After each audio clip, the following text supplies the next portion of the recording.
guys, welcome back to my channel. Welcome if you are new. My name is Heather. I'm a homeschooling mom of 3 kids in our 11th year homeschooling, and today I'm going to be sharing with you our February homeschool update. So let's get started. Okay, so if you watched my January homeschool update or my January goals video, you will know that right at the end of January, Jack was sick, unfortunately. And then I got sick, and then Lucy got sick.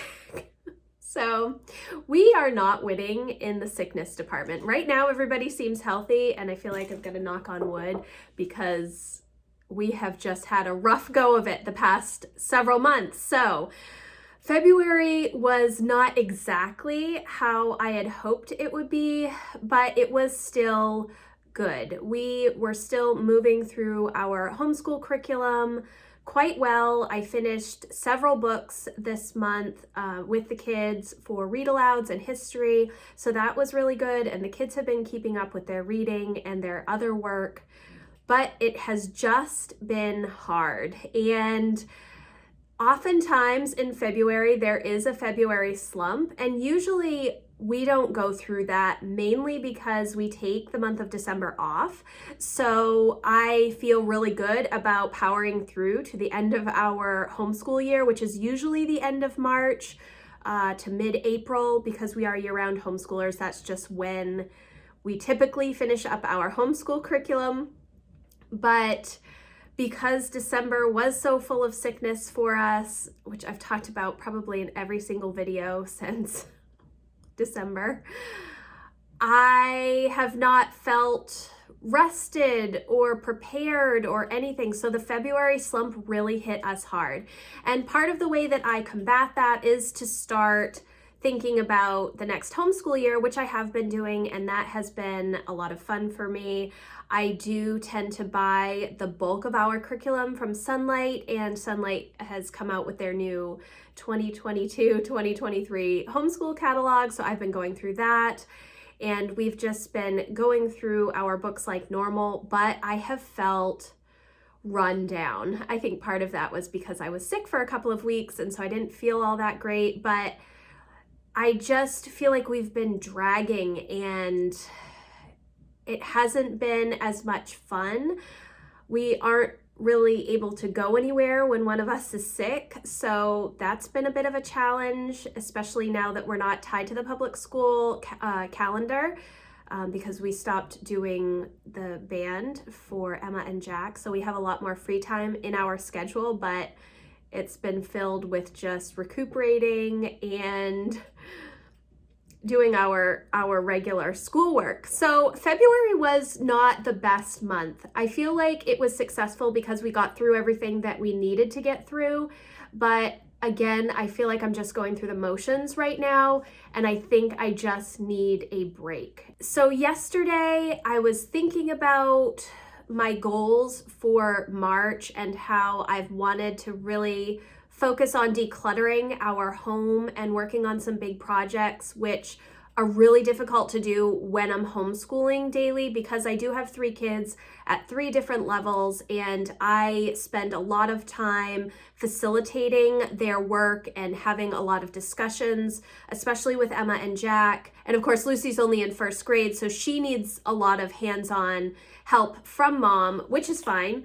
And so my days are very full of homeschool, which I love, and that's great, but it does make bigger projects more complicated, especially when I really only have the weekends where I feel like I have that time to work on that stuff. But I've also been trying to do taxes and get homeschool curriculum figured out for next year, and so my weekends have not had a lot of home projects in them lately. So I'm thinking about maybe taking a week off in March, and it has not been set in stone yet, but I think that I might try and do that, just so that not to like take a vacation, although that would be nice, but mainly so that I can feel like I have some time to work on some things that are not homeschool related. Sometimes I do feel like homeschool is all encompassing because I feel like I'm constantly trying to research new books for the kids, making sure that they have the resources and supplies that they need to follow their interests and work on their passion projects, and which is very important to me. It's, one of my top priorities. So it's hard for me to put that stuff aside and say, okay, I really need to focus on something other than homeschool and family life. So, but obviously decluttering my home is part of family life and making sure that we have systems in place that work for us. So I think I'm just feeling that pull for like spring cleaning and things like that. And so I think I'm going to take a week off in March. We will see. It's been an interesting month, I think.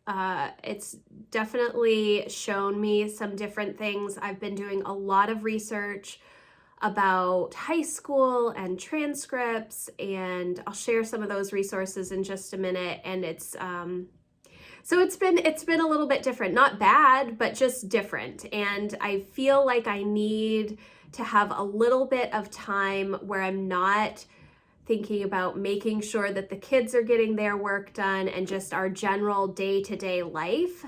So maybe a vacation week from homeschool related things this month. We shall see. I will share it with you if I do end up doing that. And I'm also feeling the need to kind of take a week off of social media. The season of Lent is upon us, and several years ago I started to give up something for Lent, which is never something that I did growing up. We didn't have that practice in our church. We didn't follow any of the liturgical calendar besides, Christmas and Easter. So I never really knew anything about that. In the past several years, I have given up the news for Lent, and which may sound silly, but I am a news junkie, and I don't know if I'm going to give up the news this year for Lent or not, but I'm just, I feel a little unsettled, and so I'm looking forward to Lent this year and just mainly concentrating on my faith and the Bible and working through some of that stuff. So I think I just need some time to work on some big home projects and some time for more thinking about big projects around our home. Yeah. So it's been a little bit of a difficult month, but not in a bad sense, if you understand. I don't know. I'm kind of rambling at this point, but so February was good, challenging, and I'm looking forward to March and what we have planned ahead. We have about 8 weeks of homeschool curriculum left for this year, which is awesome. And then Emma has about 12 weeks, I think, of math and Spanish before she is completed. And so we are down to the home stretch, which is great. Jack finished 6B back in November, Singapore primary math, and then I had him work on the middle school version of Dave Ramsey's Foundations in Personal Finance, and he finished that last week. So I'm not sure what I'm going to have him do for math for the rest of the year, or if I'm just going to let him have a pass. I do have the big fat notebook series, like everything you need to know about math in middle school. So I might have him start going through some of that. And I'm predicting that he will probably go into Algebra 1 next year. I'm not entirely sure. I'm going to have him take some placement tests. When Emma finished 6B, she tested right into Algebra 1, and then we struggled finding an Algebra 1 curriculum that worked for her. So she is kind of doing like Algebra 1 and geometry right now, but she's doing really great with her math as well. And yeah, so I'm not entirely sure what next year. There's a lot of next year on the horizon for me right now. I feel like I'm constantly trying to think ahead, but I think I might just get Jack like a percentages and decimals and fractions workbook to work through, just to make sure that those facts are really solidified before I give him a placement test to see if he's going to do pre-algebra or Algebra 1 next year. And I just want him to continue to use math. He is good at math and he moves through it very quickly and understands it, but he doesn't like it. None of my kids really enjoy math after about 4th grade. Lucy really likes math right now, but I'm sure that's going to change as she gets a little bit older. But yeah, so I'm not sure about math for Jack for the rest of the year. I feel like February might be a little early to finish for the year for math. I don't know. I'm not sure.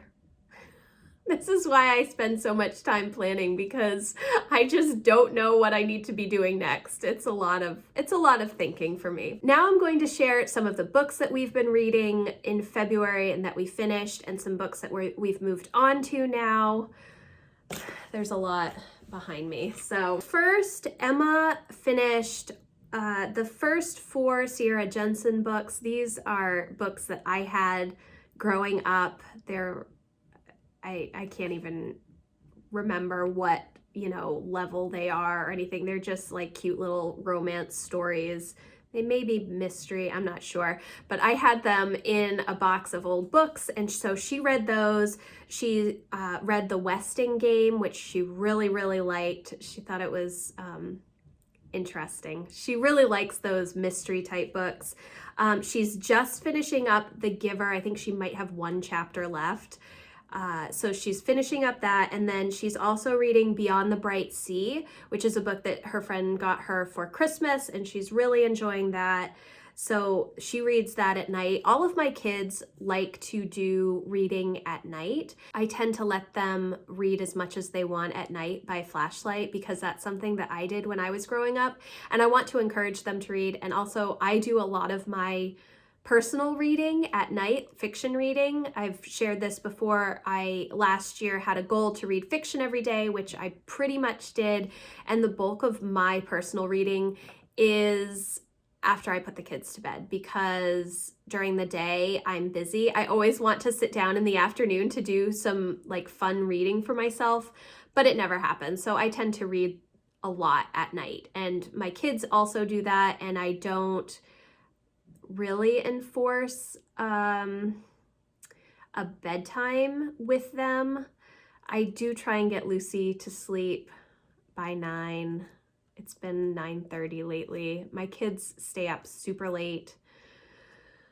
They sleep in, so it's okay, but it is a little bit harder at night for them. So they do a lot of reading at night. So Jack read Loot in February. He really, really liked this book. I've had a lot of trouble finding books for Jack because it's hit or miss with him for books. So he'll give a book, several chapters, and then if he doesn't like it, he doesn't want to read it, which I totally understand. He does read assigned reading from me sometimes, but like I said in my January update, he read all of the books that I had picked for him in the fall, so I don't have any other books for him to read. The only one that is a holdout is The Phantom Tollbooth, and that is because it is part of Emma's literature this year as well, and it's a book that I'm going to read to them. So that's the only one that he has not read that I had picked out for him this year. The other book that he read this month is Greystone Secrets, The Strangers, and this is book 1 in a series. There's 3 books, and I did just buy him the other 2 books, and he is maybe a third of the way through the second book. So those are the books that he has been reading this month. These are both summer reader books that I got from Sunlight. I do buy the summer readers every summer. They have an elementary girls list, an elementary boys list, middle school girls and boys, and high school girls and boys.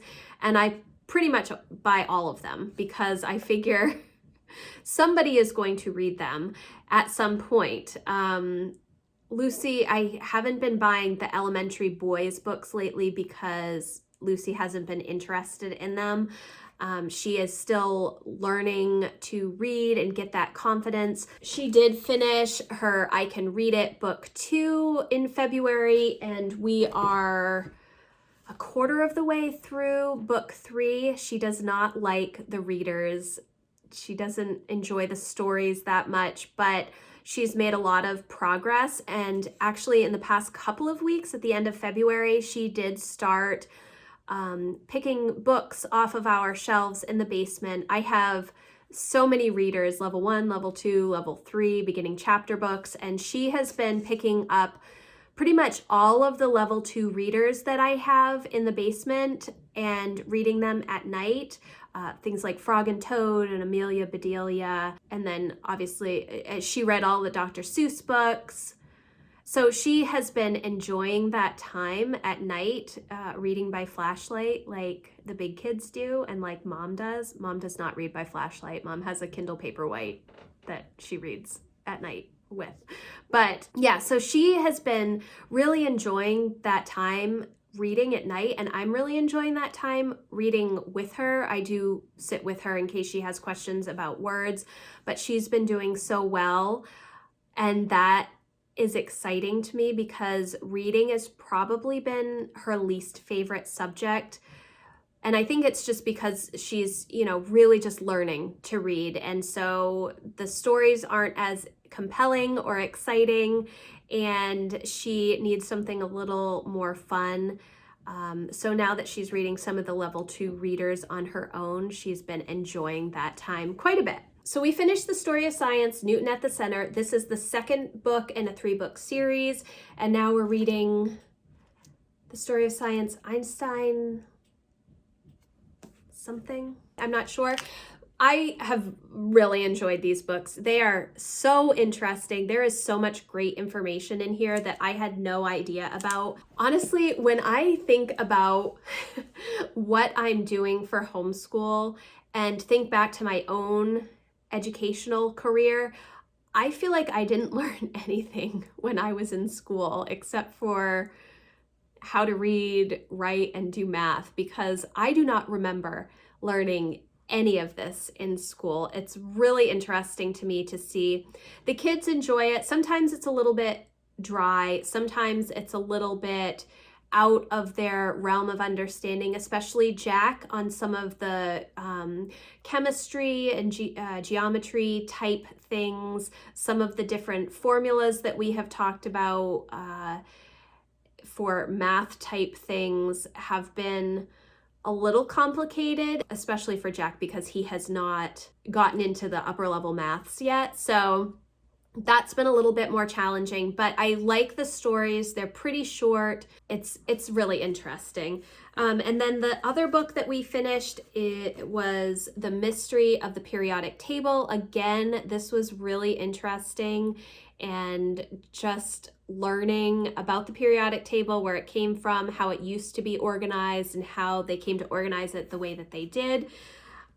I am enjoying these books quite a bit. The history books have been really, really good this year. Like I've said before, the read aloud books have been hit or miss for my kids, but the actual history books I've really enjoyed, and they have as well. And we've had some great conversations as well, especially with everything that's going on in the world. It's been really interesting to see the things that they pick up on based on what they see for current events when they're doing their current events reports, as well as connecting it to what we're reading in our history. So definitely recommend this History of Science Level J from Sunlight. It has been really, really good. I think it's one of my favorites. Level H is another favorite, and Level 100. So Level H is year 2 of 2 of world history. Amazing, amazing book choices in that level. And then Level 100 is the in-depth US history.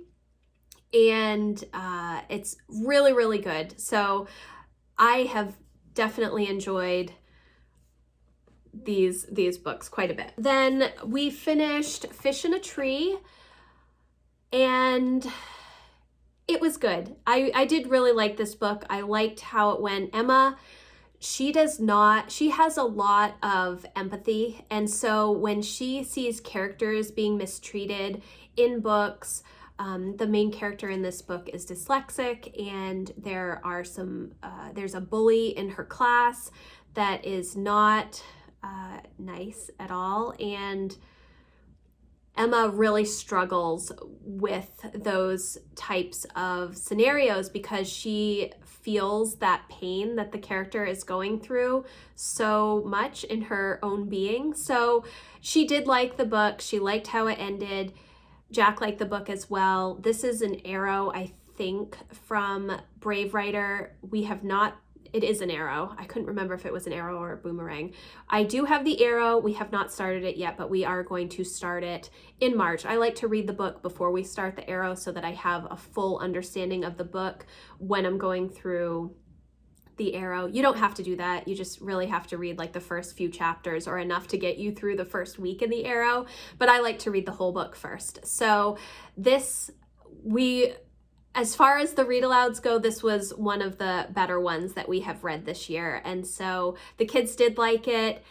It was just a little bit hard for Emma to see the bullies. She really she wants characters to fight back. She doesn't want them to be so docile. I think that she gets that from me because I'm very much the same way. If characters are mistreated in books, it's really hard for me to read through them. So anyways, we did like this book, A Fish in a Tree. And then Lucy and I finished Babe the Gallant Pig. I had never read this book before. It was not part of Level B when I did Level B with Emma or with Jack.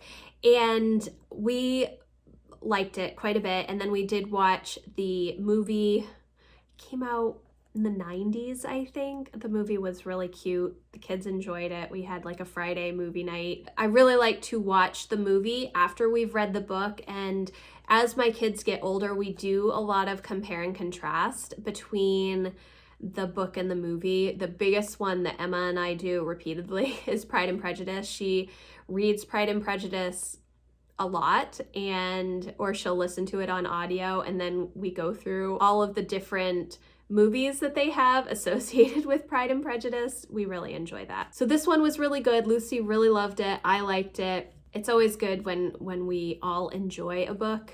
It makes it easier to read because nobody wants to slog through a book. Lucy and I are almost done with Story of the World Ancient Times. I probably have another 6 weeks or so of this book. Originally, when I had planned Level B, I thought that I would move through this book and Volume 2, but then I remembered I don't do that in the early grades. I don't do that until Level G. So this year, we just do Volume 1. Next year for Level C, I will do Volume 2.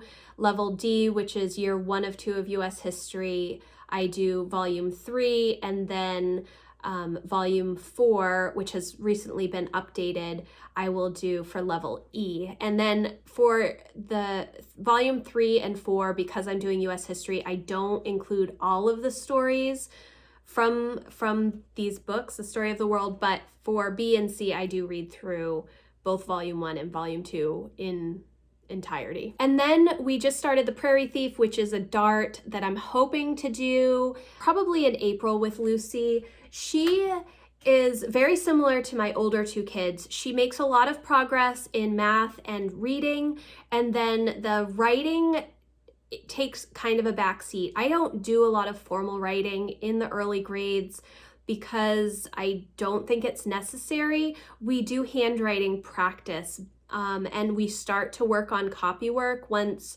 she's able to get through the handwriting books. Sometimes it takes a little while to figure out how to do copywork unless you have like line 1 and then a blank line, line 2 and then a blank line, which is kind of the progression that we go through. So my main focus is on handwriting. We do not do a lot of formal writing. I do let Lucy tell me stories and I will type them out for her because kids obviously are able to speak their thoughts a lot easier than writing them when they are this age, when they're just learning how to write. So we haven't done any of the darts that I thought we would do this year. I picked, I think, maybe 4 or 5 books. We've read the books, but we have not done the darts. We did talk about some of the elements of the books, but I haven't had her do any copy work or dictation because we are just not there yet. Now for me, I read a lot of homeschool books, and I'm still reading a lot of homeschool books right now, mainly focused on high school because that is the stage that we are going into with Emma. I've said before that she does have several high school credits already, but I didn't know what to do with them because they're early high school credits and I just wasn't sure. So I bought this book by Lee Binns. I've mentioned this several times in several different places, Setting the Record Straight. I recommend this book wholeheartedly. This is so informative, and the best thing about this book, in my opinion, is all of the examples that are in the book. I know that homeschoolers, it's hard to homeschool because you don't have anything to compare it to. You are focusing entirely on your kids and creating an individualized curriculum and homeschool for them. Even if you buy homeschool curriculum, like I do, I buy Sunlight curriculum and I have for 12 years now, but we don't use it the same way that everybody else does. Everybody makes curriculum work for their specific family. And that can be hard. It's why I love to watch day in the life videos with other homeschoolers. I like to watch curriculum choice videos on YouTube or see blog posts about how other homeschoolers are doing their homeschool. So when you get to high school, I think that you're like, oh, what am I supposed to do now? And unfortunately, there is not a ton of information out there. There is a lot of information, but you really have to sift through it to figure out transcripts and course descriptions and what classes to take and how do you incorporate interest-led learning into high school? How does that translate to a transcript?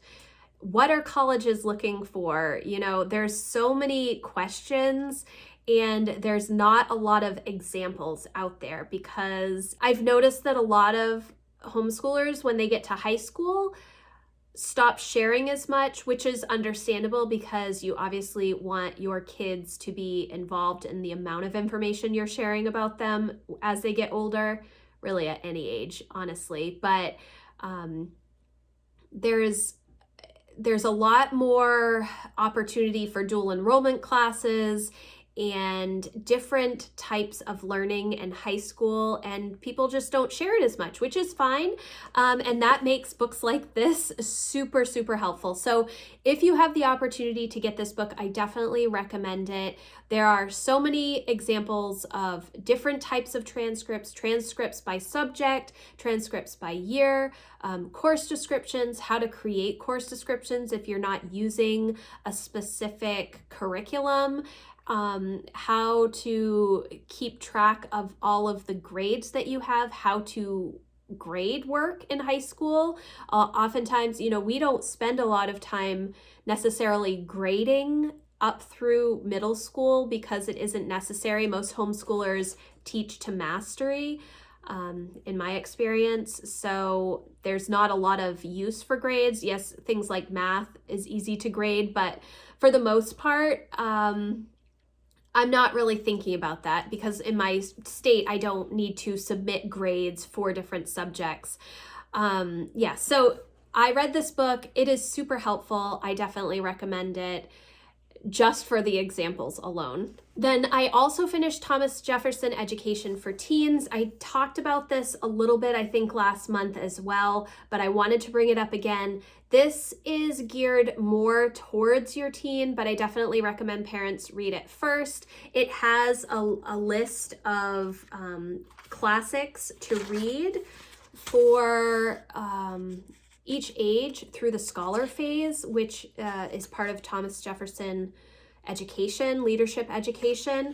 So I am going to be passing this book on to Emma to read, and I think that it's worth it just for the books and learning how to read books to learn. And I really like this book quite a bit.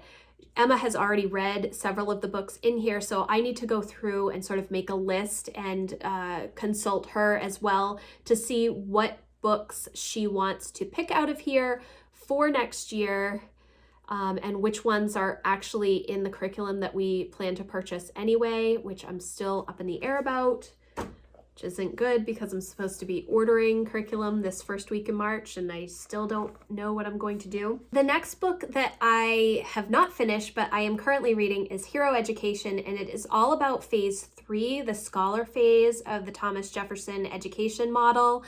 And this is mainly high school and talking about learning through the classics, classic books, and how to read books to learn, and all of the different strategies that you need in the scholar phase, and how oftentimes you do not get a scholar phase anymore. So this has been super interesting. I have not read this book before, and it's time because Emma is in that scholar phase. She's moving into that scholar phase right now, which is crazy to me. So the phases of learning, I have read this book before, and the phases are the core phase and love of learning. So core phase, I think, goes to 6 or 7, and it's all about learning right from wrong and just your place in the world and things like that.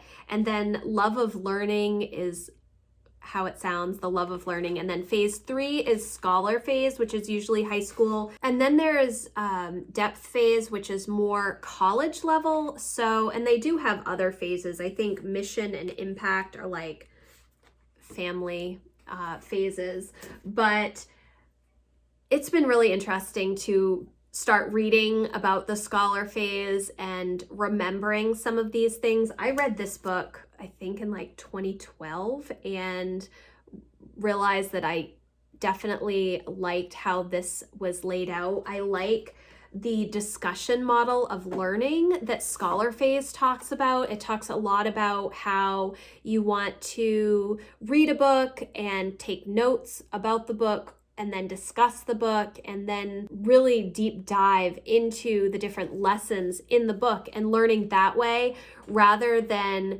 reading the book and having a lecture about the book and writing down what a teacher thinks is important about a book.